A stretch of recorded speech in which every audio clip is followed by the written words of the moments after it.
Just signal when we're starting. Yeah. Good morning, everyone. Welcome to Aim for Climate, a poisoned arrow for food and climate policy. My name's Tom Wakeford from the Action Group on Erosion, Technology and Concentration, or ETC Group for short.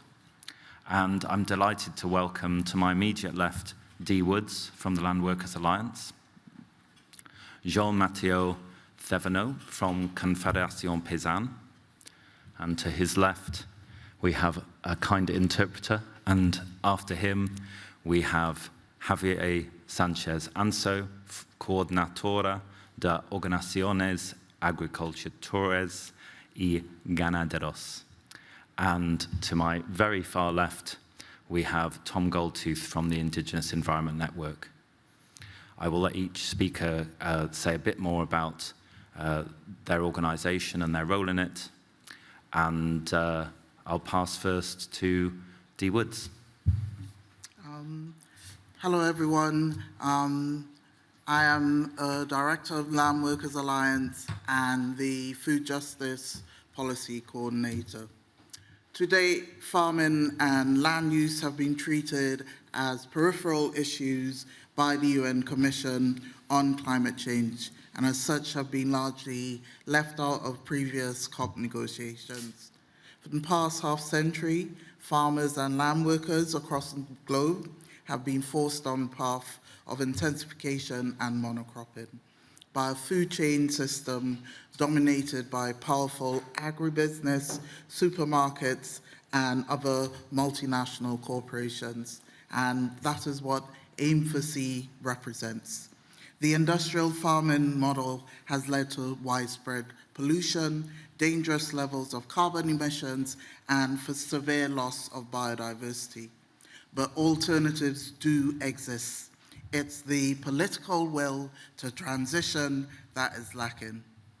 The UK government must therefore act now to give farmers and land workers the support and opportunities they need to transition to more ecologically and socially just farming and land use systems. For too long, farmers have been treated as part of the problem. It's time we are recognized as part of the solution. Agroecology has a fundamental role to play in delivering a low-carbon food and farming system and adapting to the impacts of the climate crisis. This means that all those, including farmers, peasants, pastoralists, migrant workers, contract workers, landless people, and indigenous people, are at the forefront of decisions about solutions for the climate crisis. Agroecological farming promotes soil health, incorporates trees into agricultural system, reduces the need for imported animal feed that drives deforestation elsewhere, eliminates atmospheric pollution from nitrate fertilizers, manages livestock in a climate-friendly way, localizes food supply chains and supports local economies, and respects the diversity of cultures, local systems, and grassroots decision-making. Thanks very much, Dee. Next, Jean. Good morning, everyone. This is Jean from Confédération Paysanne. I'm a farmer in the Basque Country in the southwest of France. And I'm part of the youth articulation of Via Campesina Europe. We wanted to denounce the Aim for Carbon initiative for various reasons. The first one is this is clearly a corporate capture of the food systems internationally. It's the following of the UN Food System Summit that was organized in New York a few months ago. And this is a clear attempt from big companies to get even more power and control over the food system globally. Also taking finance. We clearly see with this initiative that these companies are trying to get more carbon credits and to take the money from the big institutions and global governments into their industrial farming system, which is actually very bad for the climate and not useful. And the money that will be invested in this system will not be invested in or farming, sustainable ways of doing agriculture, the peasant-based agroecology that Via Campesina is defending and promoting. The other issue that we see, and it's a very important problem in our opinion as young farmers, is the digitalization and the new push for high technologies in agriculture. We know that these technologies have a big impact on climate. The data centers, the data treatment, and all the drones, robots, and other technology bots that will be used in farms are using carbon to be produced, and they need energy to function. So this is actually not climate friendly. So in your opinion, all this aim for carbon and aim initiative, it is just a new way for these companies to try to go on with the system, the industrial food production system that's been destroying the planet in the past few years. And it's an attempt to be seen as a solution when they are actually the problem. A very interesting point is that in the whole aim for carbon initiative thing, there is no thing about farmer. If you go on the website or in the documents, it only talks about solution, high technologies, digitalization, blah, blah stuff, but you have nothing about farmers. If you look behind this initiative, you have all the big corporations, chemical companies, big companies of agribusiness or of buying and selling agriculture products. So we see again that this is not a solution for farmers. Farmers have not been consulted for this plan. They are not part of this initiative. We are out, and it's a clear attempt from these companies to capture even more land and even more food system production, and the farmers will be taken out.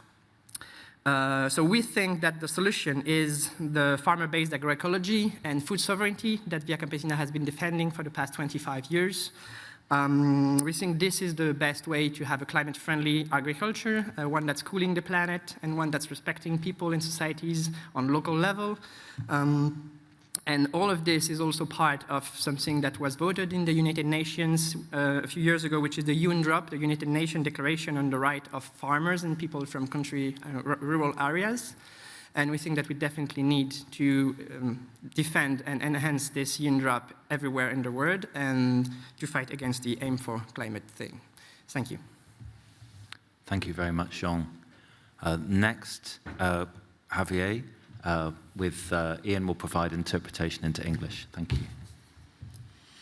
Hola, buenos días. Soy un productor ecológico y nosotros representamos como Vía Campesina a más de 200 millones de personas en todo el mundo. Y nosotros denunciamos las falsas soluciones, las soluciones basadas en la naturaleza, que es como vestir al lobo con piel de cordero. Good morning. I'm an agroecological farmer. I'm part of the Via Campesina, a union of 200 million members worldwide. We denounce the false solutions, which are like a wolf in sheep's clothing. Sentimos que, de nuevo, en esta cumbre lo que dominan son los espacios para el negocio, para hacer negocio con la vida. Y nosotros representamos nuestro modelo social, familiar, campesino e indígena y de pescadores artesanales, representamos la solución para frenar el cambio climático, erradicar el hambre y fortalecer las políticas públicas para alimentar al mundo. This conference has been dominated by business. It's all about buying and selling life. We represent the peasants, the indigenous people, the fisher, men and women, to stop climate change. We have the solutions to stop climate change, to prevent hunger, to strengthen public policies, and to feed the world. Reclamamos a los gobiernos que necesitamos políticas públicas para potenciar los sistemas alimentarios sostenibles que representamos. Son las soluciones verdaderas y por lo tanto denunciamos la captura corporativa de las multinacionales ofreciendo las falsas soluciones. Nuestro mensaje es claro, o sea, necesitamos políticas públicas en el marco de la soberanía alimentaria en un enfoque con la agroecología. Sin soberanía alimentaria no hay futuro para el planeta.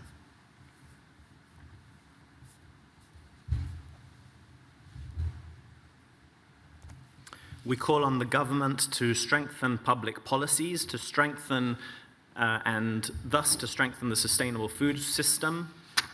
We suggest that these are the true solutions, and we denounce the corporate capture by multinational corporations of the food system. We denounce the false solutions and instead declare that food sovereignty combined with agroecology is the future. Otherwise, there will be no sustainable food system.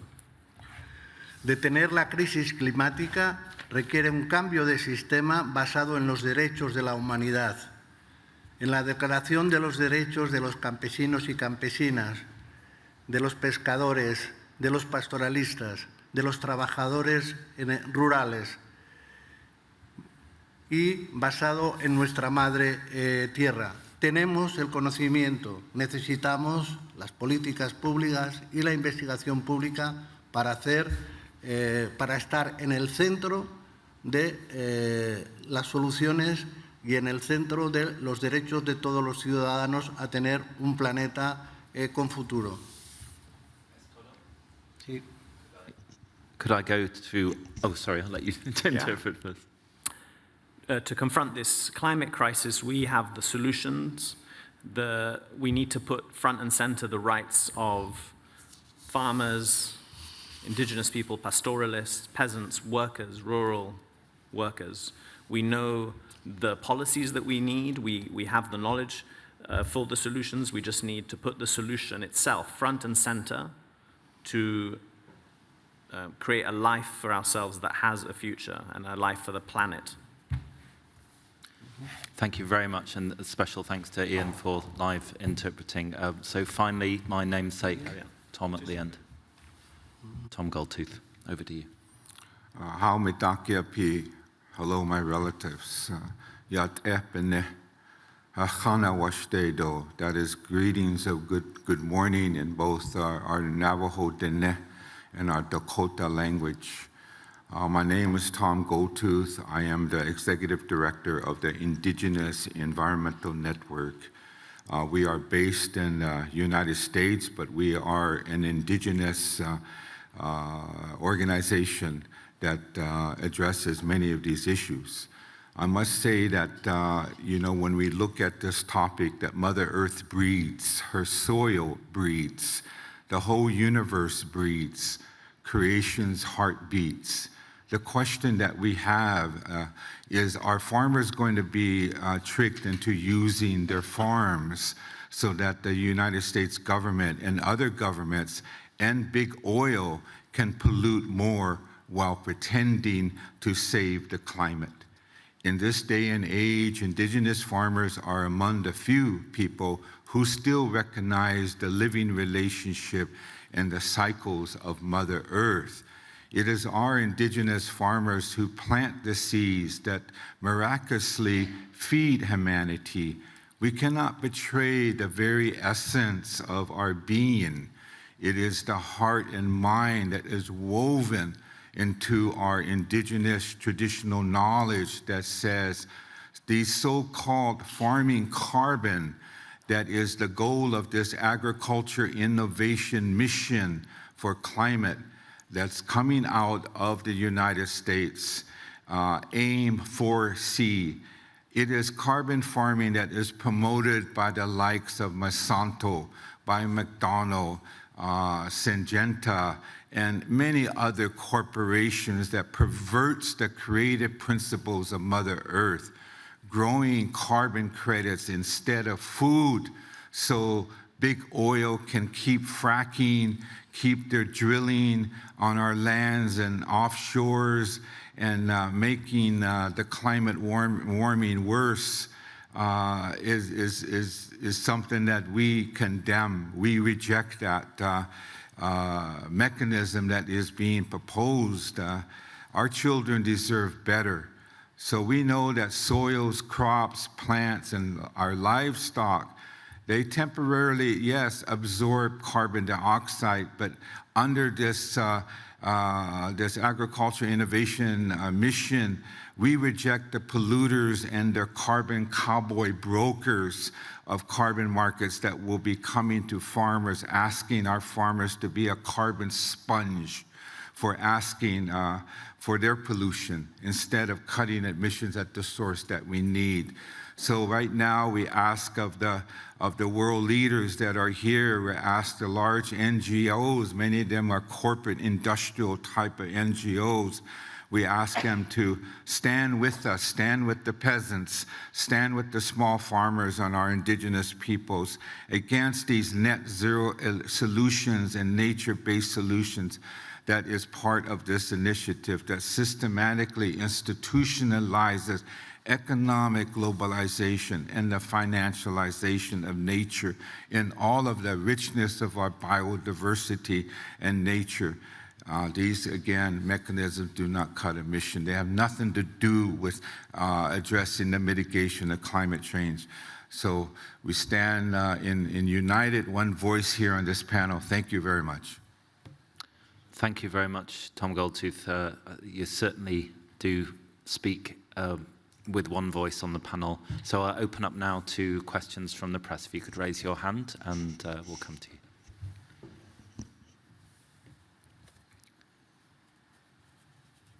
If there's no immediate questions, I just wanted to ask a question of those people on the panel who were at the launch event at the United Arab Emirates Pavilion yesterday, where we saw a video presenting Aim for Climate, a promotional video featuring one of its sponsors, Bill Gates from the Bill and Melinda Gates Foundation, and we heard the US Secretary for Agriculture and a representative of the government of the United Arab Emirates, and the moderator finished by thanking the audience watching online and thanking the participants who were sitting in the room. So I just wanted to ask, I think both Jean and Javier and Dee were there, whether they had any comment on what happened. Who wants to go first, Jean or Dee? I'll go first. It was completely disgusting. Our voices are being gagged, we are being silenced, we're not able to participate fully in this, and as farmers, as the people who feed the world, we need to have a voice in this. And personally, and as LWA, we believe these are full solutions. Thank you. Jean and then Javier. Yeah, I can underline again the fact that this Aim for Carbon initiative is made by ag-tech companies for ag-tech companies. There is nothing from farmers there. We have not been consulted about this. They don't want to hear about our opinion, the way we are farming, and what we're doing. It's a vision of a food system without farmers, actually. It's ag-tech companies producing, they are not producing food. They are producing commodities to sell on the global market. But there is nothing about farming and feeding people in all this initiative.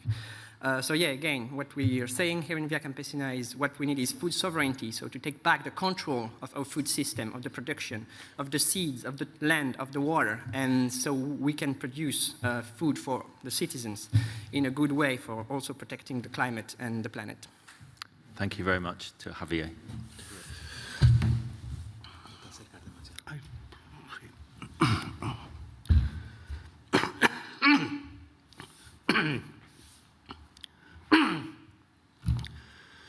Ayer simplemente vimos cómo determinados países ricos ofrecen las falsas soluciones. en base a la tecnología para hacer más negocio las corporaciones, a la innovación para hacer más negocio las corporaciones, en definitiva para saquear la vida. Las soluciones no están, les decimos a los gobiernos ricos que hablan de cantidades de dinero pero que va a parar a los bolsillos de las corporaciones. Les decimos claramente que las soluciones están en políticas públicas que garanticen precios, que garanticen la renta de los productores de alimentos a pequeña y mediana escala, que garanticen un equilibrio en la cadena alimentaria entre el precio que percibe el productor y el precio que percibe el consumidor, que garantice políticas sociales y que, por lo tanto, garantice la vida en los territorios para seguir produciendo alimentos desde la sostenibilidad, desde el enfoque de la agroecología. Basta ya de esas falsas soluciones. Los mismos que han provocado los problemas de destrucción del clima son los que aparecen para ofrecernos las soluciones. Es como poner al zorro a cuidar las gallinas. Gracias, Ian. And then I'll come to Tom. Yes, I was not. Oh, sorry, we have just the let me translation translate. of. Oh, Sorry. excuse me. Yes. So yesterday what we saw was rich countries offering false solutions based on technology and innovation to profit corporations, to ransack life itself. These rich countries are essentially filling the pockets of corporations. The money is going straight to the corporations. We have solutions. We need more public government, public involvement. We need guaranteed prices, guaranteed access to land, guaranteed stability across the food chain, a guarantee to life itself. We need to keep supporting agroecology, to denounce the false solutions, and to denounce the solutions that are provided by the people, the same people who created the problems that we're trying to solve. That is like using foxes to take care of chickens.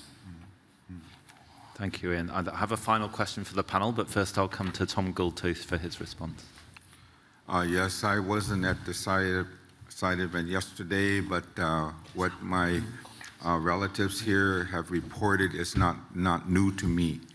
And when we talk about carbon markets, again, civil society and many of the environmental NGOs and government leaders do not know that the money and the source of money within this carbon market regime comes from the polluters.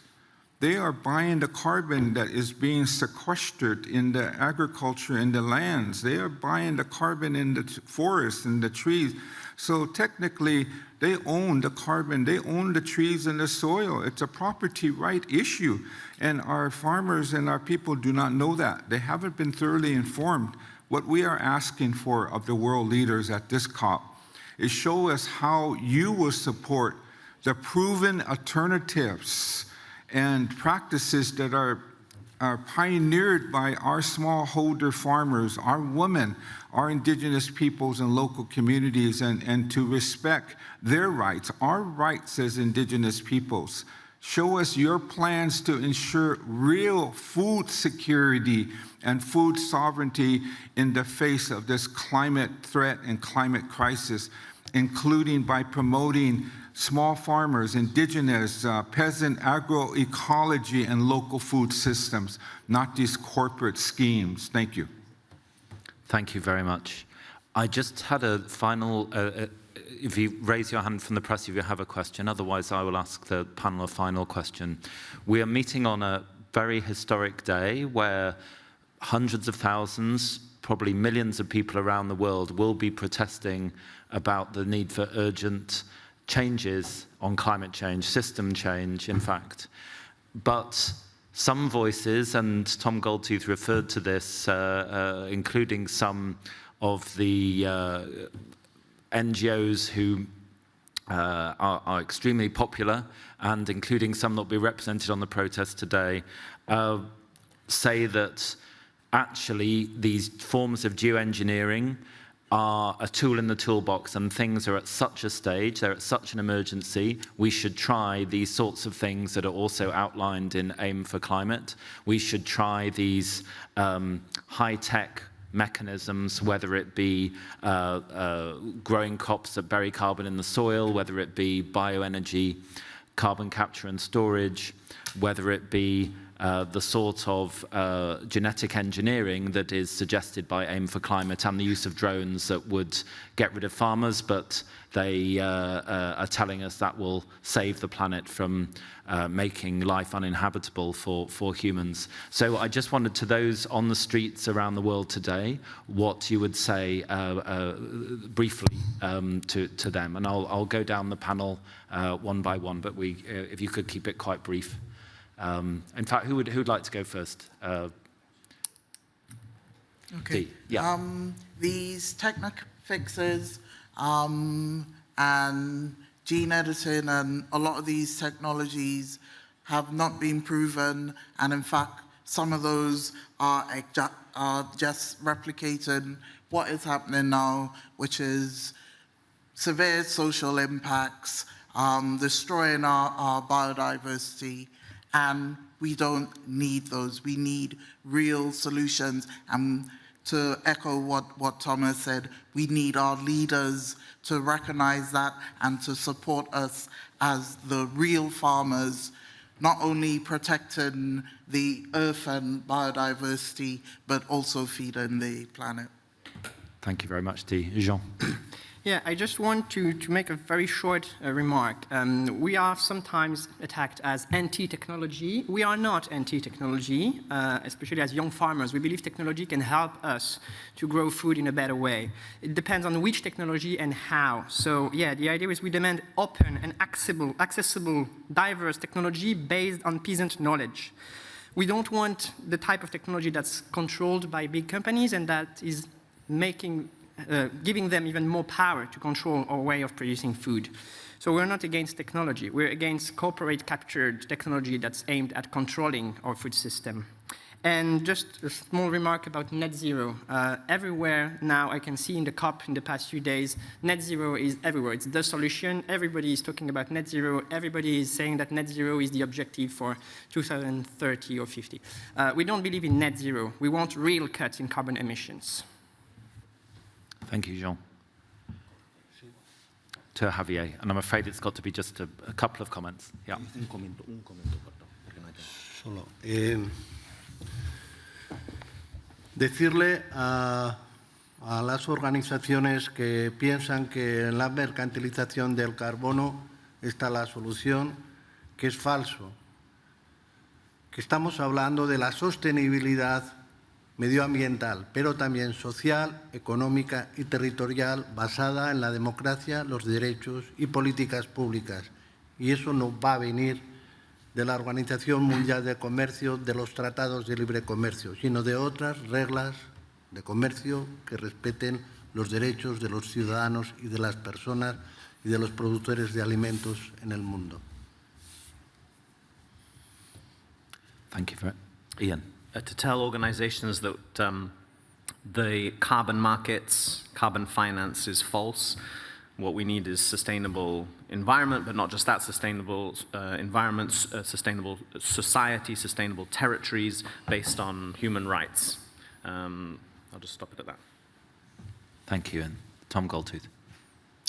Yeah, coming here with the permission and the guidance of our spiritual authorities back home where I live, they said that it's very important that these world leaders remember their own relationship to the sacredness of our Mother Earth and Father Sky. It is of our concern that many of these world leaders do not come from that perspective, so that their decisions and policies can lead to the further destruction of the sacredness of the female creative principle of Mother Earth. So that's what they say is very important, that this water in front of us is the water of life, and it's linked to the energy, it's linked to food, it's linked to the trees and the soil that cannot be manipulated and exploited.